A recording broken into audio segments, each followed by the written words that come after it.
Hi guys, this is CU again. Today we're going to discuss another nice memory circuit, a JK flip-flop. And to be very efficient, we're going to split this in 4 parts. You see here almost the whole picture. We're going to focus on the main description of the black box. Then we're going to deal with the timing chart. The third thing we're going to do to build the truth table of this new device. And the fourth one, to check if the truth table corresponds to what we measure on the bench. Let's start it. So this one, I'm going to magnify it. Oh, maybe it's a bit too much. Like this, okay? When the devices become a bit more complicated, then we deal with the concept of the black boxes. Here, on that rectangular box, I drew a line, a dotted line, a red one, somewhere here. It doesn't have to be in the middle. Because what we see here on the right side of it, it's exactly what we discussed in the previous video, the famous RS flip-flop. And all the other flip-flops which are more complicated, they contain an RS flip-flop at the very end stage, okay? Now remember, there was an input called set, another one reset. The two outputs are here, Q and Q bar. And the drawback of the RS flip-flop was when you activate both input set and reset, the diagram only made of 2 gates, it didn't know what to do. So the 2 outputs, they went in limbo. Any other flip-flop bigger than that or more complex than that, one of the functions included inside the electronics diagram is to solve that problem. So if you use other inputs and know these ones, other inputs being the ones we're going to discuss soon, they are intended to fix that problem, so it doesn't matter how the inputs are, you won't have this problem anymore, unless you deal directly with the set and reset. So the best way to avoid this to happen is to make them idle, to disable or invalidate these 2 outputs to not bother you, and then we play with the other ones. But first, I want to clarify some very interesting concept, because based on this, we're going to be able to understand the other inputs and not only the set and reset. How can you judge the set and reset?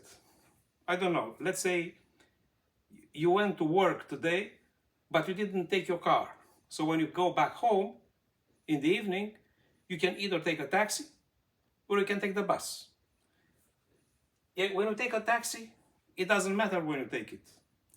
You call it, you can call a Uber, whatever, and you can take it, you can stop on the way. You don't depend on anything else, only about your will, okay?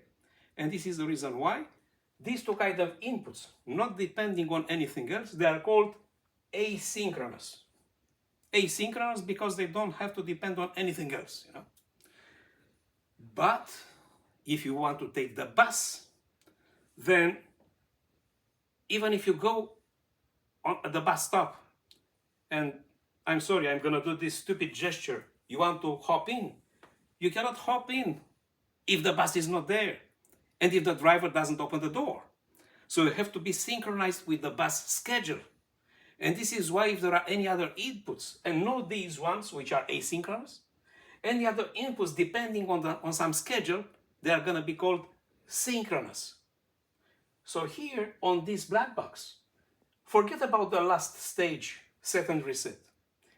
There is another stage before that intended to correct several things, and among them is the limbo of the output, okay? Now, another thing I want to discuss about the boxes is, you see there are 2 inputs, this one and that one, they simply touch the box. But there are other inputs like this one and these ones, instead of touching the box directly, they first come into a bubble. So when you're going to see these on the boxes in any electronic diagram, now you have to recall a couple of videos ago when we talked about the pulse. And with the pulse was this one. How do we translate the use of the pulse on these integrated circuits? Is that when you see an input touching the box directly with no bubble on it, is that is expecting to have a rising edge. So the normal, or if you want the idle state of the input when not in use, is going to be zero logic. So both inputs, this one and that one here, the initial state or the idle one is zero logic. So when you want to use them, then they have to pass up rising edge in one logic. And this is the meaning of the input touching the box. But this one here and these other ones, if there is a bubble, they work like opposite to these two inputs. So the bubble says, when presented, is that the initial state of that signal is up, like the two pedals we were talking about for the RS flip-flop. And when you want to play with that input, it has to go down. So it has to create a falling edge. Similarly to this, and you know very well about the set and reset, the two pedals staying up, if you remember. And if you want to play any of them, they have to go down, okay? So this is what I figured here with the arrow going down. This is present on the diagrams only like this or like that. So in the most of the electronic schematics, you won't find the transition here from up to down or here from down to up, okay? So that's another interesting thing to know. Additionally, the two inputs I'm talking about here, I said they are synchronous. What does it mean they are synchronous? They depend on a third input. I'm going to give you another example. Let's say you want to enter a room or exit that room, but there is a room having a lock. So that input here in the middle called T is coming from timing input or clock input. This is intended to control if anybody wants to enter or exit the room. So you signal your intention, you put a hand on the door or on the handle, saying in your mind, I want to exit the door, but you can't unless somebody unlocks the door. So here, this input here, J, it works like a set, similar to this one. And the K here works like a reset. But they depend on the moment the clock allows that to do. And to signal, hey, there is a clock input somewhere, regardless if there is a bubble or no bubble, the presence of any clock input or an integrated circuit, when you see the diagram, is the little triangle here inside. So when you see such a little triangle, some of the clock inputs, they don't require a bubble, some others do. In our situation it does, but it's not for all circuits. It depends on who, on whom. It depends on the designer of that electronic diagram, okay? So that designer decided for the clock input of that particular circuit, which by the way is called the 7476, having inside two identical flip-flops, the designer decided to have a bubble here. So it's a clock input. Now, why are they called J and K? Sorry, I won't have a very clear answer to that. I said J is like a set and K is like the reset. But why are they called them J and K? Because for the other one, RS flip-flop, it was very clear. I could explain to you. R is coming from reset, S is coming from set, very clear. It seems that many years ago, more than 80 years ago, when the first researchers, they wanted to build such a flip-flop, they tried with pairs of letters. They started with A and B, and the diagram they've got didn't satisfy. Then they've got C and D, and so on. They skipped the letter I, and when they reached the letters J and K, finally the diagram worked like intended. So this is why, let's say, we get the letters J and the K. But you don't have to focus on the names of the letters, you have to focus on the function they do. J again is a kind of set, and K is a kind of reset. Why are they here if we already have a set and reset? Because these ones are controlled by the clock. This is why you need them. And when you use them, they won't have the same effect in set and reset. So even if both of them are going to go up, it's going to be no limbo state anymore. And by the way, the last thing before we go to discuss the timing chart is, unlike the set and reset, which are sensitive when they go down, the two pedals staying up and any of them you press, you're going to have an action. In the way the diagram is designed here, before the RS flip-flop, these ones, they stay low. So when they're idle or not in use, they stay low, and anytime you want to use one of them, they have to go up, either one or the other or even both, okay?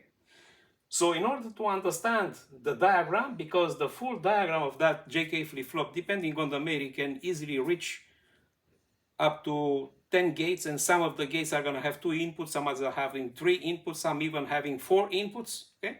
So the diagram is more complicated. It doesn't worth the effort to discuss it because we are not in the design of this integrated circuit. It's already done for so many years.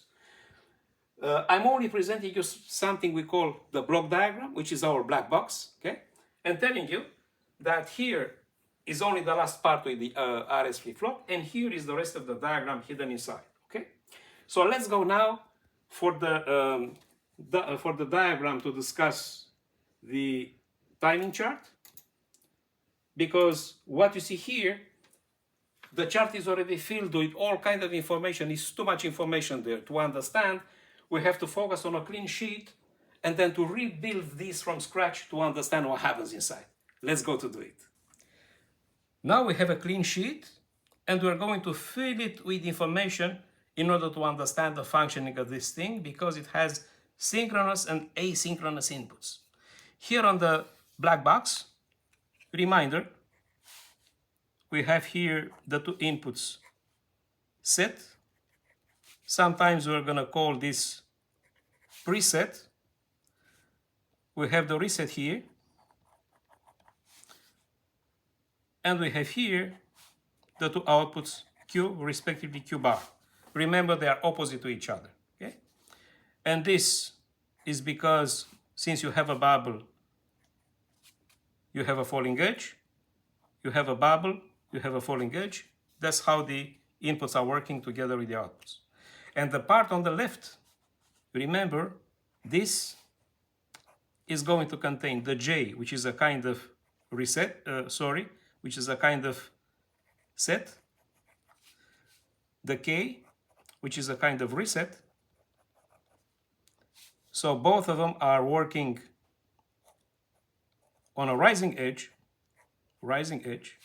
and here in the middle is the clock input. Remember the little triangle here inside the box saying is a clock input, but that particular one, because it's working on the falling edge, like this, T from timing or clock. So we reconstructed the part of the diagram which is the block, okay? Block diagram. Now we focus on the timing chart because that's interesting to see. So here the inputs J and K, remember the input is like a set and the K is like a reset. These ones in idle position, I'm going to write it here, idle, is like the two bells staying down. And anytime they go up, any of them, they're going to signal the action. So when this one goes up, it's going to want the output to go set, to go up. Okay? When this one goes up, it's going to want the output to go down because this is going to be the reset. But because they are controlled by the clock, next thing I'm doing is going to figure these are clock pulses coming at a regular pace, and coming at a regular pace, this is why the actual input is called the clock or the timing, because it's like a clock, regular signals coming. But this one, because it has a bubble here, it needs falling edges. So I'm going to figure quickly here all the falling edges. You see, this is a pulse, and here is the falling edge. I'm going to do the same for all of them, because if anything is going to happen, it's going to happen here when the clock falls right down like this, okay? So now, let's see what happens. Right here in this moment, after staying idle for a while, the input J, which is a kind of set, it goes up. So it says, hey, I want the output to go on. But the output, which was here in that gray area, and by the way, it's gray area because we couldn't know at the beginning what state the output was. When you put the power on, it can be on or it can be off. So this is a kind of grayish area you're going to find in documentation called the previous state, okay? It can be either 0 or 1, it just won't matter. When does it matter? When we take the control. So the meaning of that little dotted line here is to say, here is the moment the input set, the synchronized input set, wanted the output to go on. But here nothing happens, the output is still 0. But in the moment the first falling edge of the clock is coming, is like the lock in the door. Now the output goes set, right here. And it's going to stay in the set. even if later on the input set, which is the J, it falls down, it doesn't matter, because here is the memory function. Okay? Here is the memory function. So then the output is going to stay on for a while. Until then, until the input reset, which is K, is going to signal, hey, I want the output to go down. It's like I want to exit that room. Okay? So here on that dotted line, it says I want to go out, but here nothing happens. The output is still on. When the output is going to go off or reset? When the next available falling edge, which is right here, is going to come. So here the output goes reset. And it stays reset. Even if the reset goes down, so it doesn't do anything anymore, the output is still 0 because it memorizes. So here we have again idle and idle. Both inputs, set and reset, J and K, they're idle, they don't do anything. So what the output is doing is memorizing the last situation right before that moment, okay? When it went here in 0, it's just memorizing this. Now is the interesting part. Exactly here in this moment, both inputs, set and reset, they want action. When they want action, they are not like the original set and reset of the RS flip-flop. No limbo anymore for the outputs. What's going to happen? You see here, the output was a 0. So when the next available falling edge of the clock is coming right here, the circuit is analyzing the situation. It says, oh, it was 0. I'm going to give the priority for the input doing a change. So for the set. So the output goes up and is going to stay up. But in the moment the next falling edge of the clock is coming, both input, set and reset are still up, asking both for actions. So now the circuit says, okay, now I'm going to give priority to the other input. If it was in 1, the output is going to fall back in 0. And next, when the next falling edge of the clock is coming, if the two inputs are still up asking for action, the priority is going to be given back to the set. So what do we call that situation? The output is toggling between 0 and 1, 0 and 1, as long as the two inputs are on. The output is only triggered by the clock input. And I'm going to circle that situation here. I'm going to put this in red like this, okay? And saying that this is a special situation, and we call this toggling, okay? So as you can see, there is no way the output is going to go in limbo. And this is the reason why there is no Q bar drawn here below, because for sure it's going to be right opposite to Q. So this is why here you only need to know the normal output, and you don't need to know the complementary, simply because there is no limbo anymore. That situation is called toggling, okay? Next thing we do, this was the number 1, talking about the black box. Second one was talking about timing chart. Now we're going to deal with the third thing, filling the truth table. So here is going to be the truth table of the JK flip-flop. I'm going to have inputs, and here the output.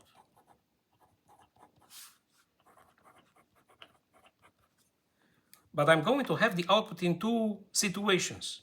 Here is going to be the output Q, and here is going to be the same output Q. I said there is no reason to draw the Q bar because surely it's going to be opposite to this. But the output Q after we apply 1 clock pulse, and they put this in documentation or in manuals like T plus 1. T meaning the present moment, plus 1 pulse, 1 clock pulse. So here is going to be Q, and the same output Q, T plus 1. And here are going to be the two inputs, you know, J and K. J and K. Just to make sure, I'm going to write it here. This is a kind of set. That's a kind of reset. This kind of set and reset. Okay? Now, the values the inputs can take are the same, you know, 0, 0, 0, 1, 1, 0, or 1, 1. 0, 0, 0, 1, 1, 0, and 1, 1. And depending on these two combinations, when the clock is coming, we're going to see what happens. Now, why did I draw two truth tables instead of only one? And here is the thing.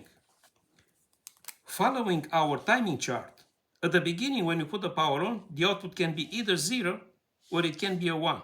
It's something, let's say, out of our control. So I'm going to put this in red. You may follow the truth table in the situation when initially the output is a 0 logic, or when you put the power on if the output is 1 logic, because depending what you find first in the black box inside, then the rest of the table is going to follow that. So let's start supposing first, and we're going to replicate these when we take the measurement in the step number 4. Let's suppose we have this situation first when the output initially is a 0 logic. So if it is a 0 logic, both inputs being idle. So I'm going to write it here, idle, idle. Anytime the inputs are 0.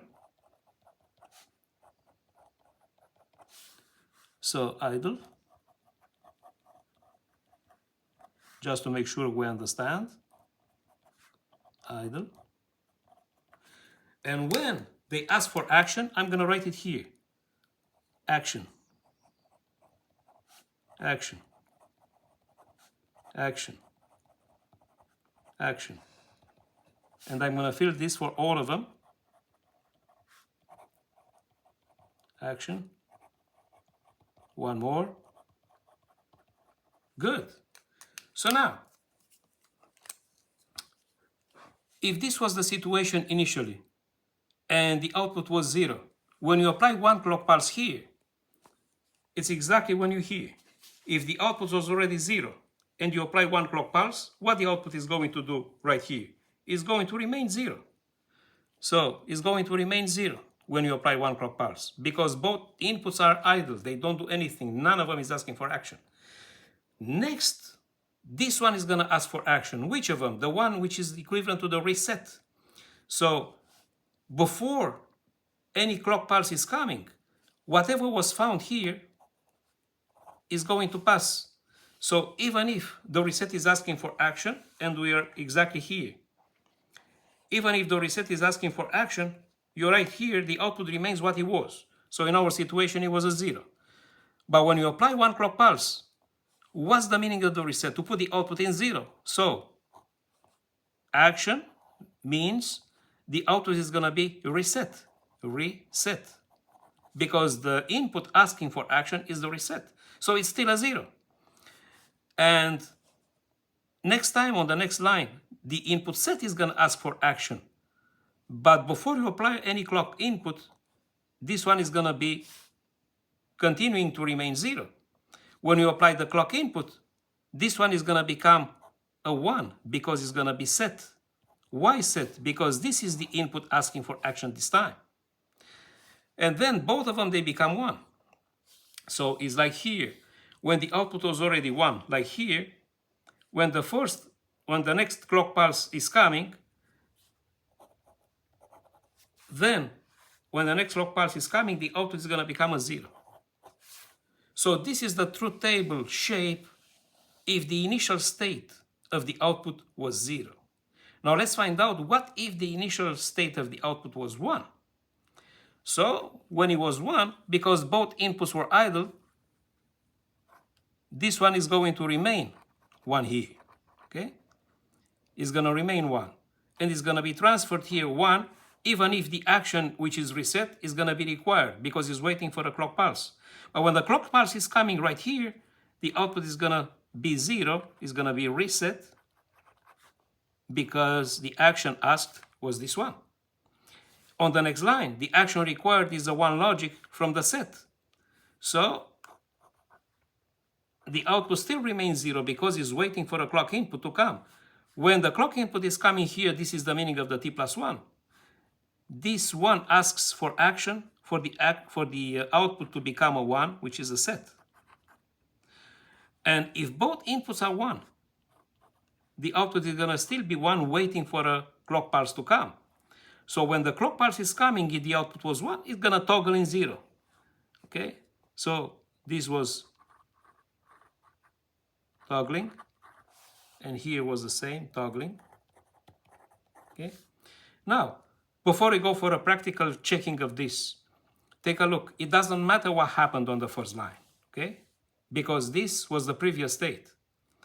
But when the action required was a reset here or here, the output was 0 anyway, whatever happened before.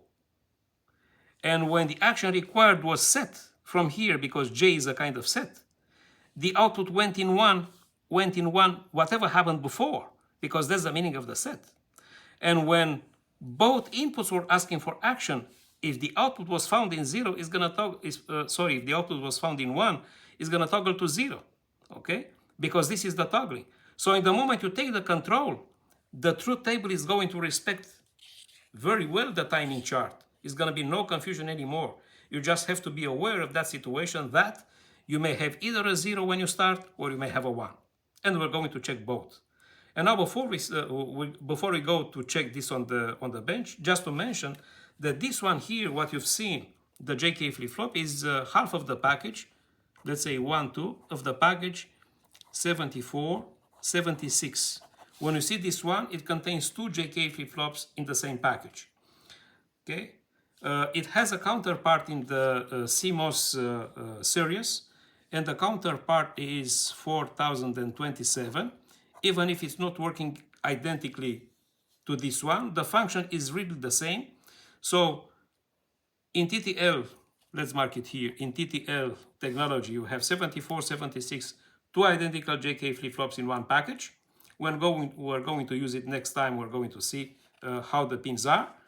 And the equivalent or the counterpart in the CMOS, doing the same function, is 4027. Good. Now the last step, the number 4, is to pick up the truth table and to check it over the bench to take measurements. Okay, let's go. Here is our setup. When I put the power on, I'm going to show you how can we see what happens. Here, this button, the red one, is for the equivalent of the reset, the K. When I press it, take a look what happens.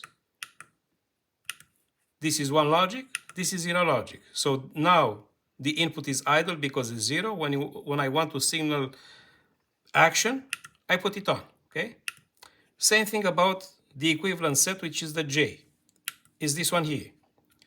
When it is idle, is like this. So now both inputs are idle, set and reset, J and K. This is green because it's J, and this is red because it's K, okay?